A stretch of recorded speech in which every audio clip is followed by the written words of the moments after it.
we live in the U.S. where the minimum voting age is 18, right? A couple other qualifications like citizenship, but essentially we have a minimum voting age. Why don't we have a maximum voting age? Jeez, Kyle, you're brutal. Welcome to the Deep Chat.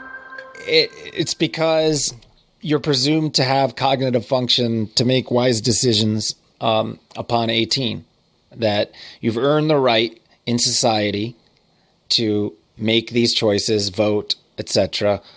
I don't think you can say that there's any particular age in which those faculties have gone away. Well, we know that's not true, but we can't pinpoint the age. You're right, though. But I know people who can think perfectly clearly that are in their 90s.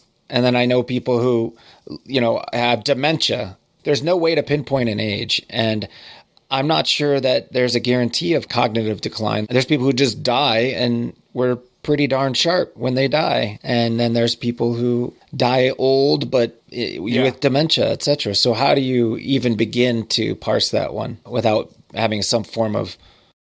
Well, what if it's not cognition we care about? What if it's the fact that, okay, there's a 79-year-old man, and I truly, from the bottom of my heart, hope he makes it another 97 years, but we both know that's not true.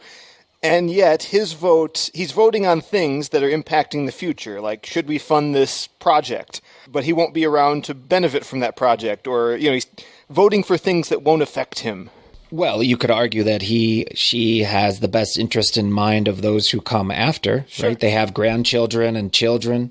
And the wisdom of age. I see this tied to the age at which we start to consider whether or not people can drive. Mm-hmm. So in California, it's at the age of 70, you must renew your license every year. And you have to get an eye exam and a written test every 5 years. Doctors in California have to report the medical conditions that could impact driving. This is more of a corollary I see, because if you're going through this test, what if you've got cognitive decline or you have dementia? Should you be voting? I'll ask that. I think that's more of a hot take. Yeah, that is a better framed version of the question. If we're able to do that for driving, why not do it for voting? Ooh, that's a tough one. Yeah, is it a slippery slope to you don't know anything about roadways, so you don't get to vote on roadway issues? I mean, we don't vote that way anyways, but... Well, I hear what you mean, yeah. It's a question of how do you determine someone's eligibility to vote, and what is the basis for what is the eligibility, other than age? Right now, it's just age. Yeah. The eligibility to drive is age plus competence. Right, because you can hurt someone in a car.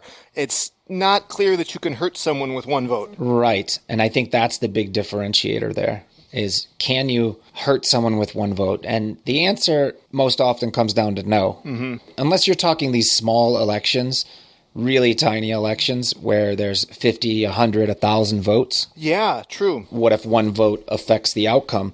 But you're not hurting someone, presumably. It's not like you're putting in a law that says that anyone over the age of 70 is executed. Well, you could vote that you don't get to vote anywhere after 70, and the tax for people 70 years of age and above is going to be 90%. Ooh, this is interesting. I mean, it kind of leads nowhere, but it's a brain scratcher. No, it's a brain scratcher because I think the determiner here is what we just said, that on one hand, cars can severely hurt people. So that makes them unique in the sense that you need to monitor competence.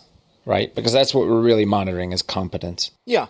To monitor competence for voting is the effort to do so worth the outcomes? Is the utility of actually assessing competence to vote worth that vote, that single vote? Or it could be thousands of votes, to be honest. Well, when you frame it that way, I actually hate the idea because that means now that there has to be some sort of measuring stick for competency to vote.